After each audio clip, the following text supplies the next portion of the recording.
Hello, welcome back to Timeless Conversations, a channel where we talk about life and adulting, the ups, the downs, and everything in between. My name is Robina. And I'm Immaculate. I'm Aisha.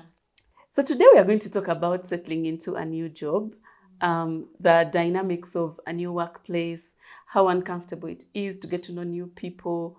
If you're an introvert like me, how to navigate new systems, how to settle into a different work culture. We're going to delve into the nitty-gritties of how to best settle into a new job.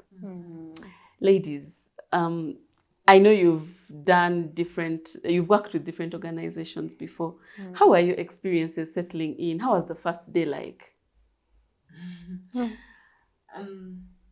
I think the very first thing that I really, really like about joining organizations is that time when they're drafting the graphic poster to be putting out, and they ask who you are. Like, it's such a great opportunity for you to put in words and best describe and give a picture to the one who is meeting you in the organization. And sell yourself. Yeah, and tell yourself, who is Aisha? And then you put in all these nice things.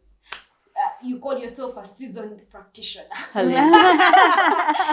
know. So Yeah. I think I like that part, but also me as an extrovert, Yeah. I always look forward to meeting these new guys. That's nice. Wow. Building a new family, like it's a great experience, I think.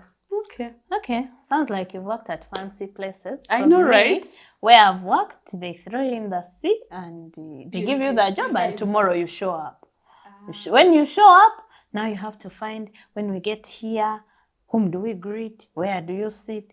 Like, you have to find your way around. There's no one that handholds you of HR. It's a funny concept. Like, HR sends out to this is Immaculate Nakanja. It is not there in the, like, I've worked mainly in school environment, so I've not experienced that. You show up and you have now to meet the world, and the world has to meet you. And I found it quite intimidating for a person like me to find something intimidating. It really has to be intimidating. I know. Oh, it really, really has to be intimidating. So I have found it very intimidating to start. I've only started a new job twice. So I found both those experiences very uncomfortable because it's always a thing of, oh, you're the new chick who is teaching this level. Oh, okay. Oh, you're the new one who is, you're the new one in administration. Oh, okay.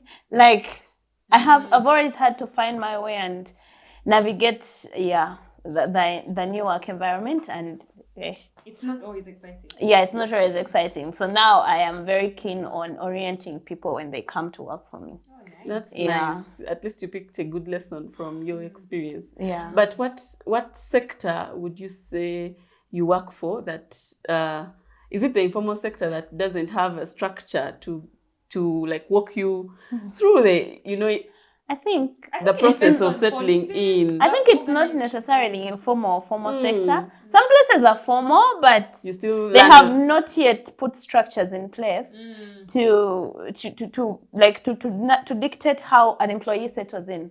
And then some places have been around for quite some time. So because they've been around for quite some time, their things are more streamlined. Yeah. So I agree with you. so they'll help you settle in better. We have been fortunate, actually. Most of the jobs I've joined, it has been easy because they have HRs that do the induction for you. I've joined great teams that help me settle in really comfortably. Though I am an introvert and it's kind of tricky getting to know new people. It's so overwhelming on day one. They're introducing you to like 60 people in one organization and you're so overwhelmed. You forget all the names. You forget the first thing that you did, you even forget it because everything is just too much on the first day. So how do you navigate your day ones? What are some of the key things that you do to be able to have a smooth sail? I think, first of all, if you're joining an organization that is structured a bit, to say that if a new employee comes in, we orient and induct them. Not all organizations have that. In fact, matter of fact, Some organizations, the day you join is the day you go right into the work. There is nothing like tough. There's nothing like you will go and meet this department and you'll discuss your objectives and what your priorities are for the first quarter. Remember, you're in a period of probation. Yes. You need to come up with metrics and structure your performance. That is what is going to be a basis for your performance review. Yes. So you find that you didn't even get a chance to settle in well and get to know the different cultures of and what your expectations are, or what is even expected of you in terms of deliverables. So I think one key thing that one should look out for is if you enter into an organization that doesn't have orientation, at least make sure that you keep yourself with the manuals. Yes. The manuals of your role first, and also other roles that you might work with. Yes. Because you find that you're not going to work in silos, right? Yeah. Yes. So like in procurement, you will have to use finance manuals a Yes. lot. You also have to, as an employee, whichever department you're placed in, make sure you get the HR manual. Yes. Yeah. Yes. Yeah, so these manuals are going to set pace for you to make sure that you're working within the framework of the organization. I think also you have to, if those systems are not in place, for you to better settle in, I feel like you should initiate meetings with your supervisor so that you can get your expectations clear on both ends, you know, what you expect of him, the kind of support that you expect, the kind of what deliverables he expects from you, and how you will be able to work towards that. And I feel like if the meetings are not initiated by anyone else, take the initiative and ask for a meeting. Yes. For example, with your supervisor, and sit and discuss how the systems work, how the team works, if you are a team of many people, how you're going to be able to achieve the collective goal of the department. But also, I feel like you should ask questions and initiate some of these meetings with even other departments for you to better understand how to support them. For example, if you're supporting, let's say, a region, or you're assigned a task to support an office, or you're assigned a task to probably support procurement, you sit down with them and agree on how you're going to be able to work together to achieve the common goal and to be able to perform, you know. Yeah. For my friends who will fall into places like where I fail, where the English is not too much like this, because here I'm like, those You things don't are relate. there. I cannot relate. Yeah, I think it is very important for you to take it, I would say, one day at a time. But now you're settling into your first day, like it's your first day at work. Take it 1 hour at a time. And in environments like that, it's usually very important to focus on building relationship with the people that you have found there. Because in structured environments, the policies speak. Yes. The policies speak. What like The SOPs SOPs are clear. The manuals that they give you, that Aisha was talking about, make things a little easier for you. But in an environment where such structure has not yet been set up, focus on building relationship. Yes. When you build relationship with the people that you found there, you will begin to learn the things that are sort of policy, very informal, but yet are very respected. No one talks about them, but they are respected and they are done. If you don't focus on building relationship and you're focusing on delivering your work, you miss out. You may misfire on the culture that exists in that company.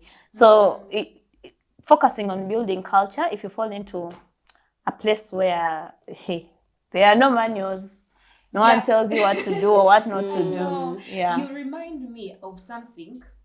There are those things that are not part of the menu. Even in these structured places. There are those cultures. They are set, they are known by everybody, but you will not find them written anywhere. Right? I give you an example of the Monday morning devotions. You enter into a religious-based organization where praying is such a big deal. Now, for you, if you don't read those cues, you'll find yourself seated working while everybody is praying. You know? You've given an interesting example. Yeah. There are some places where some people are the bosses with food. What do you mean?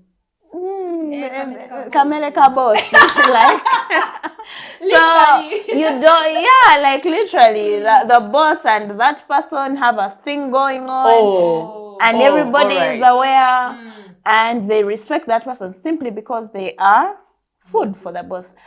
And so that person, you have to handle them with care. But no, you're not going to find it written anywhere. Yeah. So know the people you're working with, like, find out those informal things that are going on. I think also, like, try and create relationships, because you can meet people, create rapport with them, and then they'll be able to orient you by that way. Even in the informal places, just talk to people and be respectful to them. And you know, if you find someone you can connect with properly, if you have a common, let's say, a hobby, that can be a conversation starter, and you talk to them, and they'll tell you all these dynamics that are in the organization. I think also something else that I think of is come with energy. Yes, you know, like when a moving force has come with too much energy, but you, with all the energy you've come with, you're coming to work with people. Let me say you've been hired in June, you're coming to work with people who have been at work since January. They are tired. Sometimes not exactly tired, but they have ongoing tasks that they cannot pause at it to pay attention to you. And yet for you, you've come, I've seen this to be very common with people who come and now they are heads of departments, and now they have to, of course, structure things in their department. But you found subordinates who are already having ongoing tasks, and you want to let us now turn this line, turn this side, or go this side. I would say find a balance of pacing things, pace things, like go slow but very surely and very steadily. Don't come and hit people with all the force, because then you're going to find so much resistance. That's true. From the new team that you're working with. I agree with you, Amy. Yeah. But I also want us to look at this angle of perhaps the reason for your hiring is change, to bring change. So you don't want to come into an environment and get sucked in and perform mediocrity at all levels. Those are the very reasons. Okay, I'm not saying that at all times. Of course, I don't believe in this thing of new chick, so I bombard them with this, change systems immediately. Exactly. At least that's what not I'm to saying. prove a point. First, not proving a point at that time. At least read that environment. Yes. Yeah. And that is when Robina's point comes in of talking to your supervisors and understanding what their expectations are. So if your expectations are, the supervisor's expectations are change, then you see how gradual that can be. Right? I think we're on the same page actually of what you've really just reiterated what I just said of let it be gradual, pace yourself. Don't come with now, tomorrow start wearing white shirts on Monday. Like that is just an example, but it can be a more system related thing of don't let me give an example of procurement field. And you say, when you start sending out invoices to customers on the 10th of every month, or sorry, not to to clients on the 10th of every month, we have been sending, it might not work. It might not, You have to understand how it has been going on, and if you want to make a change, I feel like you should involve the entire team. Ask for their opinion on how best that you can do that, instead of just imposing what you think. A lot of resistance and make your life more uncomfortable. But I also want to reiterate something that you just said about relationships.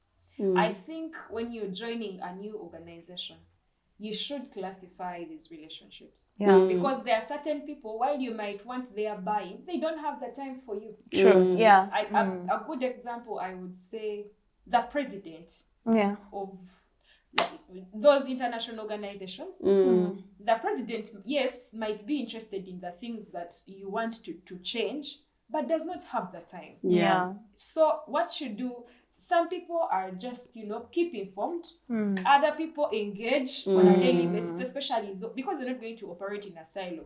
Those ones Especially that the peers. yes, your peers, make sure that they are well aware of the things that you want to change and are also getting to know their ideas Yeah. on how you want to streamline things. Yes. Would not only give you an insight on what they think, but also their buy-in is easily brought on board.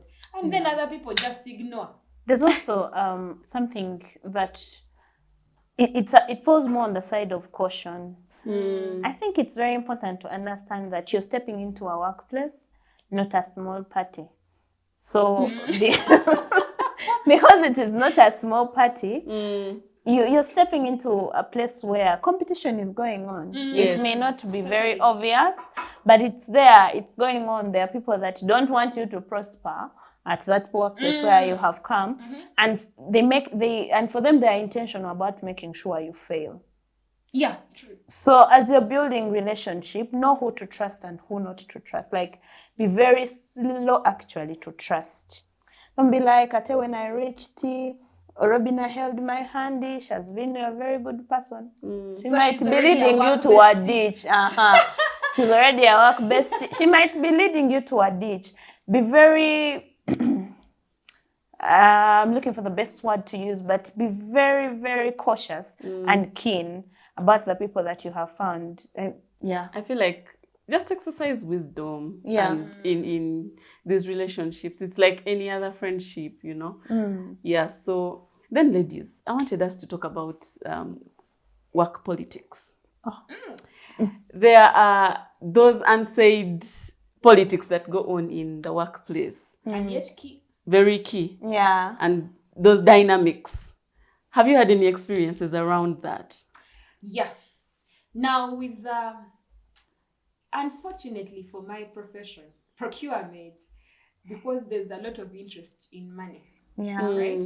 And how the organization spends, you find that the people who are interested in what you're doing are very many. Very many. Yeah. So you will find, most of the time, you find yourself in this politics. But no one teaches politics in school. Nobody. Office politics and how you navigate it. Yeah. But for me, my clear stand on that is, where it's not in your place, you need to steer clear of office politics, especially if it involves you bad-mouthing management. There is no win-win situation when it comes to these kind of conversations, because you will say one thing, another person will twist it, and you will not even defend yourself, right? Yeah. So that is my take, really. If you can, stay away. Regarding office politics, I also think I agree with you. Steer clear of office politics. If anything, don't play. Do what has taken you. Like, don't play into the politics. Do what has taken you to your job. Go back home. Talk to the person at home, or whether it's your dog or whether your child, about how bad your management is. You're very certain those ones will not report you, or they will not twist your words, or they will not move it to the next person. But office politics has potential to actually damage your entire career. Yes. And reputation. And reputation, not just at the workplace where you are now, but even beyond that workplace. So as much as possible, if you realize, these people, like, don't choose sides. Exactly. Do what takes you, be done. Of course, sometimes because of our innate characters, which we carry with us to work, the office politics can get the better of you. But now we are here to talk about settling into your job. So one of the things you should always be conscious about when you're getting into a new job, or even at your job, is this one healthy for me? Is this something I should be involving in or engaging in or be a part of? And if it is not, even if that cademon in you is pulling you, you bind it. Send it away. Yeah. I also think that there are people that genuinely like office politics. Oh, wow. Yes, there are people who feed off it. Yeah. They will only grow in their organizations by playing the politics. So for those ones, please go ahead. How do these office politics present themselves? Most times it presents as two sides. Two sides. Where you either are for this or against it. Yeah. So I give an example mostly of, aside from management and employees, there's the tribal. Oh, the yeah. tribal movement. So you'll find that there is a minor and a major. Yes. So you'll find that a certain percentage of people, especially in Uganda, I don't want to talk about race because not so many organizations have racial quotas. Yes. Yeah. So please, if you can, regardless of whether you belong to this tribe or not, just steer clear. Yeah, there Yeah. are certain, when you ask how it presents, there are certain conversations that don't add or take away from the work you're doing. Just Like, it's just chibozi, office chibozi. Know what boundaries are there within the office chibozi. Like, if you're going to talk about tribe, like Shaz said, what exactly are you going to be talking about the tribes? Are you going to be sharing about the cultures of those tribes, or you're going to be talking about how they are taking over things? Like, nowhere to stop. For me, I agree with all of you. Steer clear. Know what has brought you. Do your work and walk away. Because, like you said, it can be detrimental to your performance, to your career, and stuff like that. Yes. So as we wrap up, what are your parting shots regarding settling in? What are those key things that you do to be able to have a soft landing for yourself instead of landing with your feet running already? I'd say manage your expectations as you're settling them into your job. Yeah, like manage your expectations. Keep them at a point where whether something goes how you are expecting it or it doesn't, you're not shattered. Yeah, sometimes you can be coming from a very structured environment, and then you're coming into this new work environment and you think things are going to be how they were where you're coming from, and then you're hit with the culture shocks of your life. Yeah, and those culture shocks actually can destabilize you at your job. So manage your expectations. Go with the flow. There is something I like to tell myself often is over prepare and then go with the flow. Like, you get so ready for something, but if you reach the anger, it's not what you're expecting, just go with the flow. Yeah. But doesn't that harbor mediocrity? I don't think, from where I stand, I don't think it harbors mediocrity. And I look at mediocrity as not knowing what you have to do. You're definitely going to be mediocre. No, if you know why you're doing something, what has taken you there, and and you know how to do it, then I don't see where mediocrity is going to come from. But if you don't know what is expected of you, what you have to do, by all means, you're going to settle. I was thinking and do in the way sense less. Of going with the flow, of like you land into a place and it is not as fast paced as you were. And then you say, I'll go with the flow. That means just settling into the slow movement of the organization. There are some spaces where, with experience, Government of Uganda, forgive me, but have you guys worked for government organizations? No, I haven't. Have you worked for government agencies? No. In fact, it does not matter. As a hard worker. It does not matter how much energy you have come with. People have already set that pace. Yes. We have seen how one of the people I personally idolize is Jennifer Musisi. We have seen how it broke her. So, in some spaces, it does not matter. However, even when you settle with the pace, for me, I think, even when you go with the flow of what you have found, it does not stop you from doing your best. It does not stop you from still delivering results, from knowing what has taken you there. I don't think it stops you. Yeah. Okay. My parting shot would be, personally, to ask as much questions as you can, so that you do not assume things, so that you do not do things from your past experience and carry them over into the new place, because this place might have different cultures, different ways of doing things, and for you to be able to do the right thing as per this new environment is to ask, how do we do this here? You know, how does this work? How do the systems flow? That's the best way for you to settle in properly, because then you get the right answers and get to do the right thing. But also network, talk to people, you know, they will be able to guide you. Yeah. How about you, Aisha? Thank you, Robina. I think my parting shot is prepare to deliver results. Like, be sure that you were hired on merit. Yeah. And these people, you had a wow factor on the interview panel. Yes. Yeah. And that is the reason why you got the job. Yeah. So be prepared to not only have, because talk is cheap.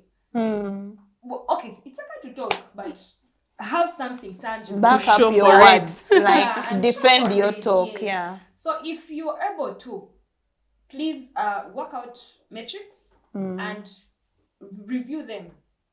Self-review is also good, Yeah. because you're able to tell where you're coming from and where you're going. Yeah. Good luck. Yeah. Set personal goals and make sure that you stay positive. Oh wow. Yeah. Yeah.